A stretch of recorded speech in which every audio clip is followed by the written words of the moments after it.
না ভাই, আপনারা ভালো আছেন সবাই? অডিও মনে দিচ্ছে ভাই। মানে আমাদের আনাগোনা আছে ভাই দিয়ে দিচ্ছে।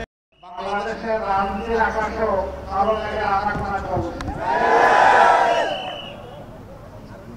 কিন্তু মেঘ যত ভারী হোক সূর্যকে আটকায় রাখতে পারে না।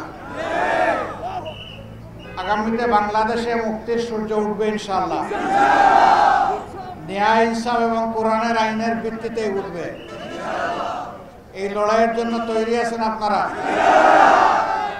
আগামীতে যে কোনো ফ্যাসিবাদ, নূতন পুরাতন বুঝি না, এই ফ্যাসিবাদের বিরুদ্ধে আমাদেরকে কঠোর প্রতিরোধ গড়ে তুলতে হবে। এই প্রতিরোধের জন্য দেশবাসীকে প্রস্তুত থাকতে হবে ইনশাআল্লাহ। বিশেষ করে যে যুবকরা বুক চিতিয়ে রক্ত দিয়ে জীবন দিয়ে আমাদের কাছে বাংলাদেশকে আমানত রেখে গিয়েছে, আমরা সেই রক্তের সাথে কাউকে বেঈমানি করতে দেব না ইনশাআল্লাহ। তাদের রক্তের পূর্ণ পবিত্র মূল্য আমরা পরিশোধ করতে চাই।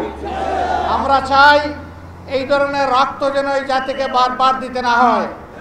কাজেই আগামী নির্বাচন সুষ্ঠু হওয়ার উপর সেটা নির্ভর করবে। আমরা যেন তেন কোনো নির্বাচন চাই না।